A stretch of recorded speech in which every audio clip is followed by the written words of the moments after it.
Okay.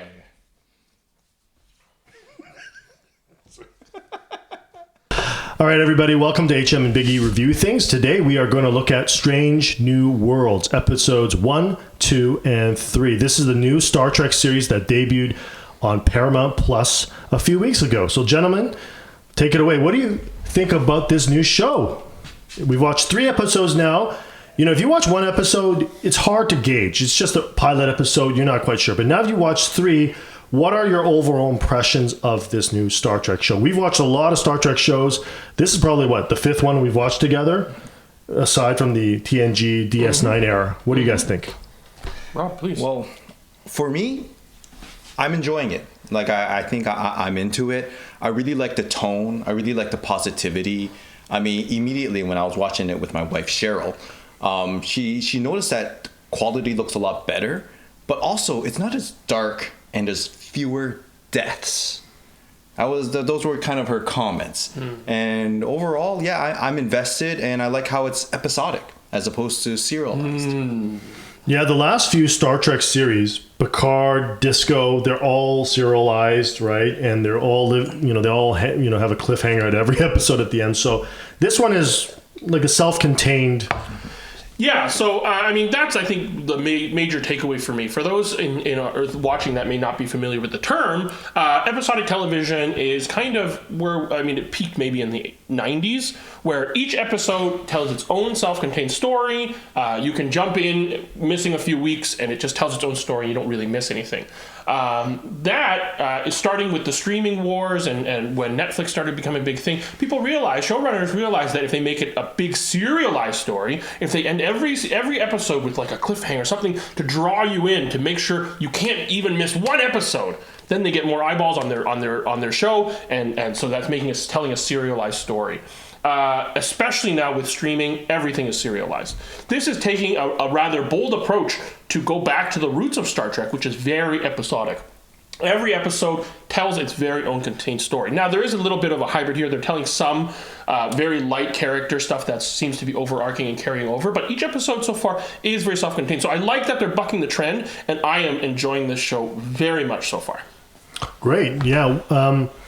We can go through some of the episodes. Episode 1 starts off kind of explaining all the crew, and they go on a little adventure. And I think what I like about it is I like the fact that there's a structure to this ship, right? There's a command structure. People don't yell at the captain every time something goes wrong, and they berate the captain and tell him he's a moron or something, and they get away with it, right? Here, the captain's respected. Starfleet is an actual thing. They have to follow procedures. Yes, actually, one thing that stood out to me in episode 3, and I think in episode 1 and 2 it was quite prevalent too, is there's a lot of asking about, what are your suggestions? That's right. There's a medical problem. I'm going to go to the chief medical officer. What do you suggest? There's a security problem. Let's go to this. What do you suggest? And there's a lot of it's collaborative. It's a team. You can tell that they're working together because it's a paramilitary but science organization that's working kind of together. And that was missing so much in the last couple of shows. Well, that's because in Discovery, Michael Burnham had all the answers, right? She did. Yeah. She did. Well, Thank you for watching, Sonequa Martin Green.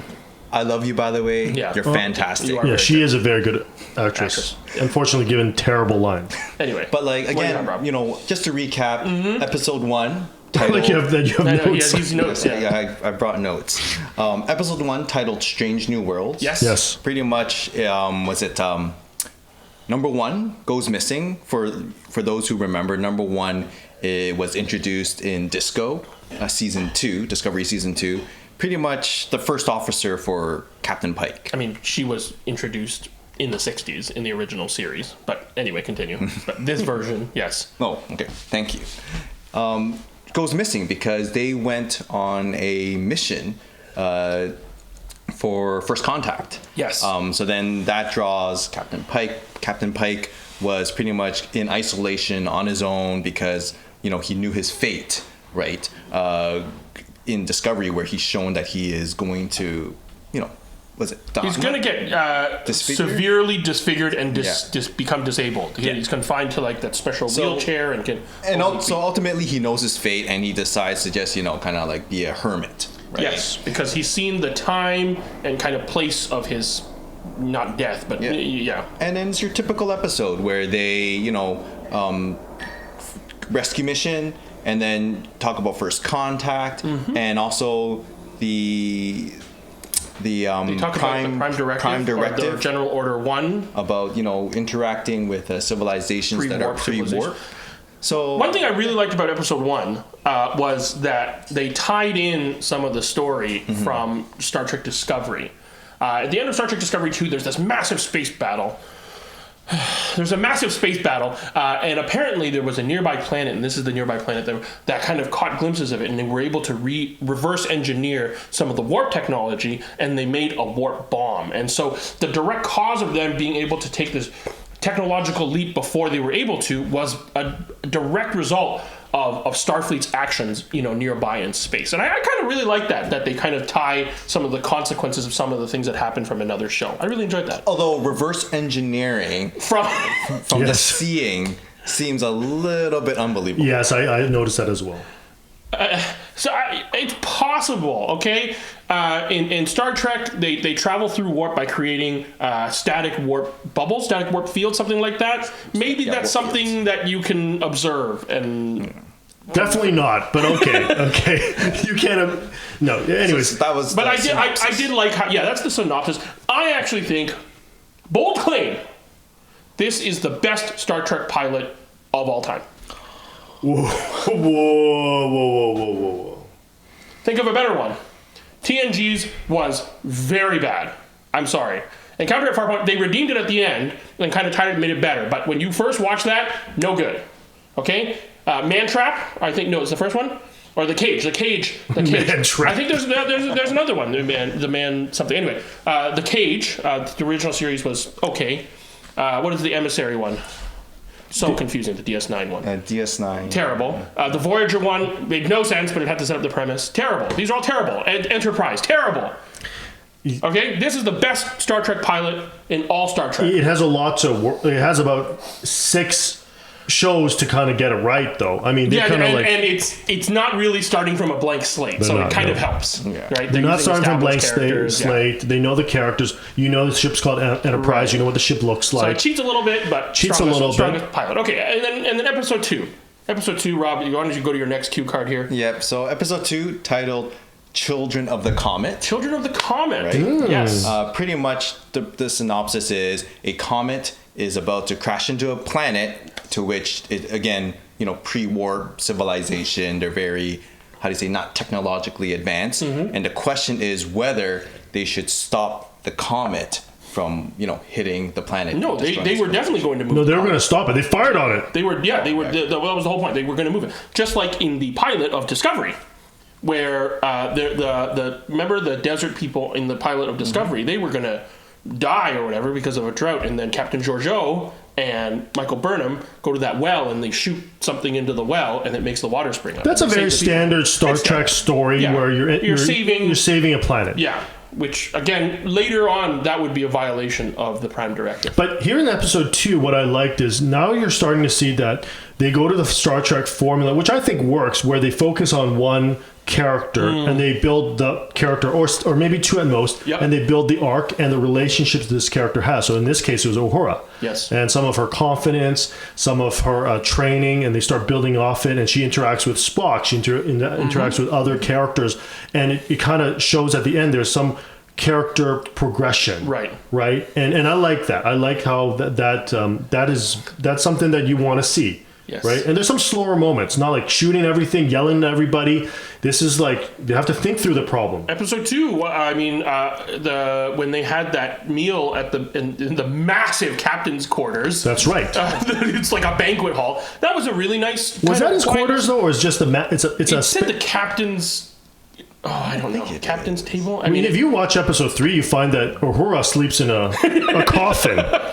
So So Captain Pike has the equivalent of like He's really flexing on the crew. he's really You sleep in your box, but come have dinner with me. That's right. Which is very similar to Lower Decks, how they kind of have their little I compartments. know, but that is a massive. But let's go back to. But I really like that. I like that movement. Yeah, I like the that captain's scene. dinner. The captain's dinner. Going back to episode 1, they did a pretty decent job in introducing all the Yes, characters, they right? did. And They it did. carries to episode through to episode 2. Yep. With episode 2 to the the captain's banquet. And then they discover something alien about the comet, and there's, the captain makes some good decisions. But and kind of but you doesn't see the theme of this episode is the theme of fate. Right.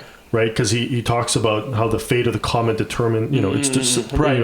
predetermined. Yes. And then at the end, they have a little, which is a very Star Trek thing. They have a little discussion between the first officer and Captain Pike about.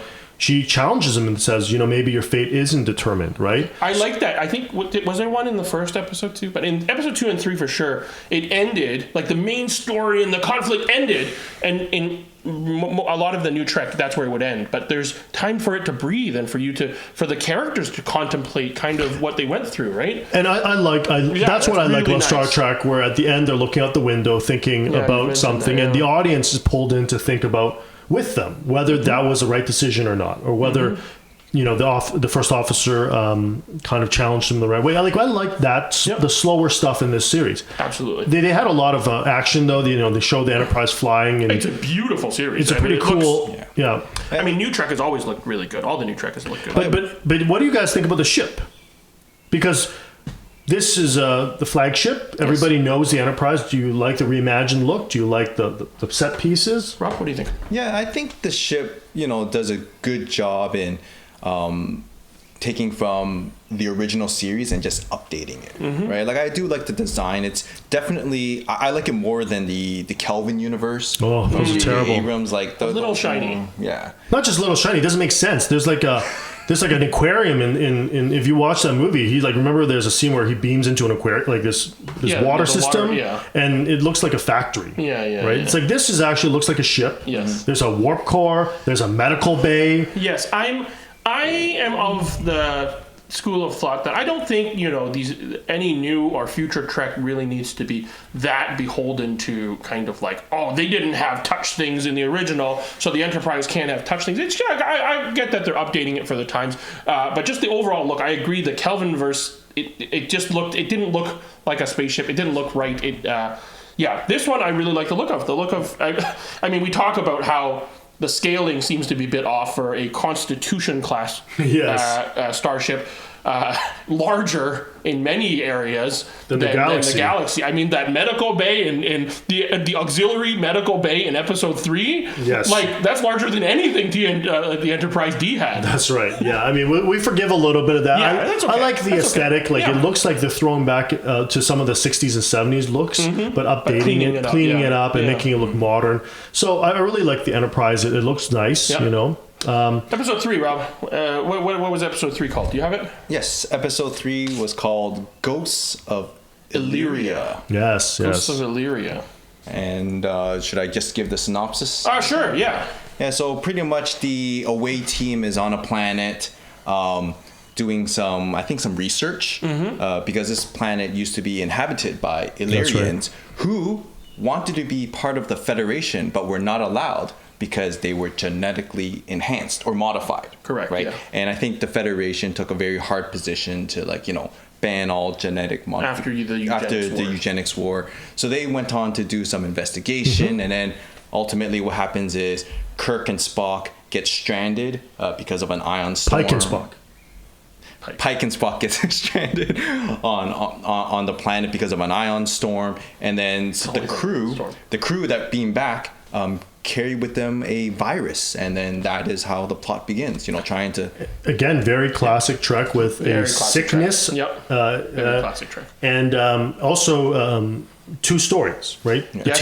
The team is split up where Pike and Spock have to do something. Yes. I like the fact that they wear a uniform to beam on the planet, because I always found it strange in all these Star Trek series that the planet could be freezing, but Riker beams in in his his one-piece suit, and it's like it doesn't really matter, right? Always, perfect climate. Right, but here they wear protective gear. The fatigues. Yeah. So, and I like that, again, it goes to show the number one, like a story arc with her. Yes. But she has to solve the problems on the ship. Well, and even story A and B, as you're talking about, they converge and they kind of hit the same theme, right?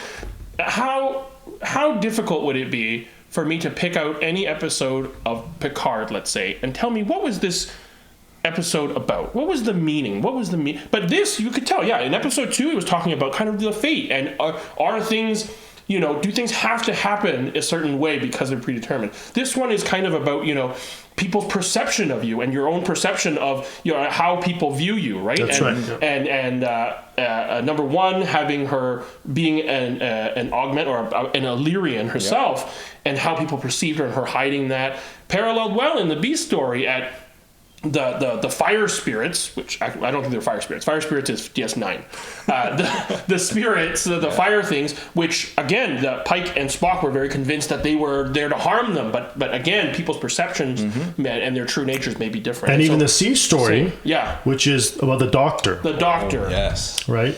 I had some problems with the logical problems of that, but it's setting up for future episodes is what it is, and giving him something to emote with, But my issue with that is storing his daughter. By the way, we're already past spoilers. Way past spoilers. Like storing your daughter in the transporter buffer.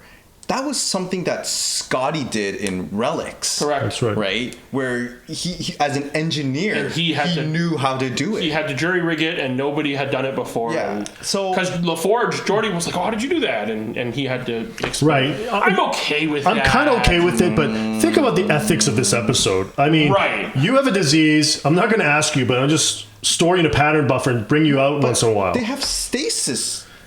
They do. Beds. Yeah, right? I think the internal logic of that premise is a bit weak. Yes. But, I like that, that line he says, that he's the chief medical officer on the flagship of the Enterprise and he can't do anything. Like he doesn't have a solution. But he could have got a stasis bed. Stasis, I think, would have made. You're heartless, Rob. No, stasis would have made a lot more sense, I think. I know, but there are some ethical issues here. Like you find number one discloses that she's been hiding who she is, and Pike's like, all's forgiven. Then this guy jerry rigs this pattern buffer and diverts power, almost killing the entire ship. And number one's like, you know what? I'll siphon off extra power. I'll offer extra power from the warp core directly, and that's okay, right? And it's like stuff like that. You're like, I'll give it a pass. Pike forgiving Una for her heritage is not that different from Drumhead, well, that's the right. TNG episode where Picard, gives Ensign or the whatever the Romulan. Yeah, who had a Romulan. Tarsus. Yes, very good. Rob is excellent with names, unlike him. Guys are nerds. Ensign Tarsus. Ensign. Anyway, who had a Romulan grandfather and he hid his heritage, but Picard says it's not. Could be Lieutenant Junior class. I don't know, but I don't know if it's Ensign. Yeah, probably Lieutenant. But no, like again with that actually reminded me of Bashir, I presume, right? That's right. Yes. So I can see how. But Bashir's parents went to jail. Yeah, they had to give up something. Yeah, but in order for him to stay in Starfleet. Yeah, but none of these people had any issues. But anyways, Pike's They're rogue. just hiding. But Pike, But Pike is like, in 10 years, I'm going to be horribly disfigured and disabled anyway. What are they going to do to me? I'll say that episode 3 is actually my favorite episode so far. Oh, excellent. Because of all the questions that it raises to think about. Like, when is it okay to, not obey regulations, kind of sweep things under the rug, let things go? Like, a lot of things were let go. I mean... was it number one should have been court martial and discharge. Chief medical officer should have been court martial and discharge. But then now it's kind of like we'll let things slide because. But I guess one of the issues I had with the Doctor again, it really says the needs of the one outweigh the needs of the many because of the fact that. He did not put in the filters to the transporter in order for his daughter not to be discovered. right? Yes. So, Yes. Yeah, so again, the was a setup, small- that's a weak setup. small But my issue. other problem with that is now we're starting to tread into that area of every character has a very tragic backstory. Ooh, yes. Good point. And I get that, like, I feel that sometimes that's a easy, lazy way to give character growth and arcs. Totally. That they start with, they have this tragic thing that they have to work through. And it's not that. Yeah, already, actually, you're so- right. Actually, all 5 characters that So I can far, yeah. have a tragic backstory. Right, and so and that's Kiva Goldsman and Alex Kurtzman. This is how they feel that it's a good way to give character depth. I want They have one tragic character backstories. that does Who's not. just okay. Yeah. Who's okay. And I they want that grow- Starfleet. you know? Good parents. Yeah. I love being in Starfleet. That's Right, it. right, and or even again, like, I mean, if you look back at the characters from TNG, like, you know, Geordi wasn't like, he didn't have a super tragic backstory. Riker didn't have a tragic But backstory. Geordi was blind. That was not a disability in the world. He saw better anyway, and Riker had an slightly absent father, right? Well, we also learned in Picard that Picard had a very Okay. tragic backstory. Right. Okay. So we're not counting those. So but that's my problem with the Doctor story. Crusher lost her husband. Yes. Again, but there's no, like, she doesn't, like, you know, there's not an episode about her kind of like working through that trauma. She's just Sub a professional. Rosa. That wasn't Rosa. about. That was about her hooking up with her grandmother's Ghost. like, ghost lover. That is a very tragic episode. I agree. Yeah, I know what you mean. It's less. I mean, we've only had 3 episodes, and you've heard 6 backstories that are tragic. Very tragic, Versus TNG or DS9, you learn it slowly. Yeah. You learn And so- it, yeah. it adds to the depth of Sure. the character when it's Exactly. revealed slowly. Right. Even Bashir, you know, that Yep. took like 4 or 5 seasons before they realized let's just write Any this of those story. characters. I mean, Kira, Right. like Kira, yeah, so- her kind of, the depth of her character was revealed so throughout many episodes. It wasn't just episode 1. You know, she was in a concentration camp and she suffered. You learn that so much more as it went on. So anyway, I still really enjoyed the episode. So, gentlemen, what do you have high hopes for this series? I think we've still seen 3 episodes so far. They've all been pretty good. Can we give a grade to the first 3 episodes of Star Trek: Strange New Worlds? Kind of showing you where you think the series is going to. I mean, going back to the characters, we actually really didn't talk about Spock. Okay. And I think there's a reason why, because Spock really doesn't shine in any of these episodes.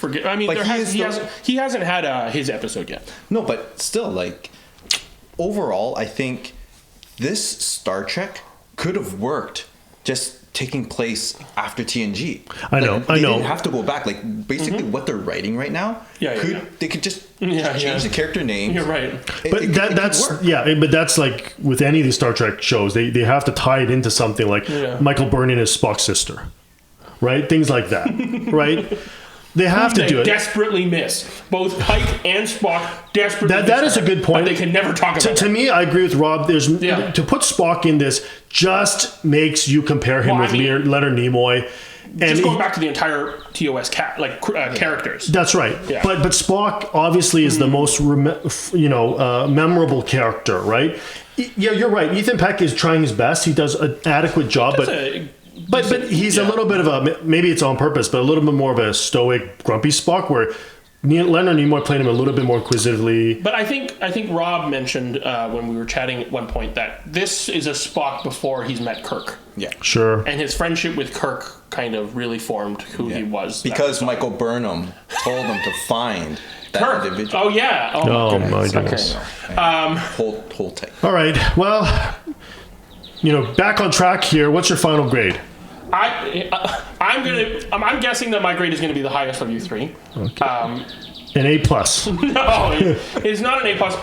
I will certainly give it an A, though. Okay. These first 3 episodes, honestly, super, super strong start. Sure. I think the writers, I don't think they're the strongest writers. Yeah. And so when you're forced to serialize a story that should be 1 or 2 episodes and drag it out to 10, they fill it out with garbage and none of it makes sense. But when they're telling an individual story, maybe they're better. And so A is for me. A. What about you, Rob? I'm going to give this show a B. Yeah. There are certain plot elements that I didn't like. It didn't make sense to me. For example, the ion storm. It's like I can't communicate to Spock through the communicator as the Iron Storm is approaching, but I can communicate with the Enterprise to tell them to beam me up. Like these are small things that I did enjoy, but I really did enjoy. Nitpick of the week. Yeah. But then the things I did enjoy was the Enterprise had a very standard pandemic protocol. Right when they said lockdown, everyone knew what to do. Very relevant to our times. But overall, great across through the first 3 episodes. I give it a B. Yeah, it's very hard to not like these 3 episodes. These are very Star Trek episodes, right? Yeah. First Contact, the second one was kind of like, an alien meeting an alien world, alien comet, and then this kind of infection kind of. These are pretty standard Social Star Trek commentary done well. Sure, yeah. Sure. Yeah, I'll give it an A-. I think it's starting My off prediction well. was correct. I was the highest. Yes. I'm the most positive person. Well, I think it's good start, guys. I think Star Trek Strange New Worlds is the one Star Trek show I'm actually looking forward to watching. Yeah. Unfortunately, the last 3 or 4 hours, I just turned off. We didn't even finish Discovery. Let's just say it. Right? We barely got through Picard. I only got through season 3. Oh my goodness. That's more than us. Well, any final thoughts? If not, let's. No, that's good. Check out if you haven't watched any Star Trek before. This is a good place to start. Really, I don't think it requires that much backstory, and it looks interesting. The pacing is good. Good characters. Check it out. Yeah, and have those discussions, because I think what made Star Trek good is after watching it, there's a lot of discussions about moral and ethical decisions to be made. That's why I liked episode 3. Yeah, so I apologize on behalf of Rob's daughter. If you got sick, he would not store you in a pattern buffer because it wouldn't make sense. So, sorry. Stasis, though. He Stasis would do stasis. Okay. Well, that's our review of Star Trek Strange New Worlds, episode 1, 2, 3. Let us know what you think and what you think about what we said, and let us know in the comments below. And like and subscribe to our channel. Thanks so much for watching. See you next time.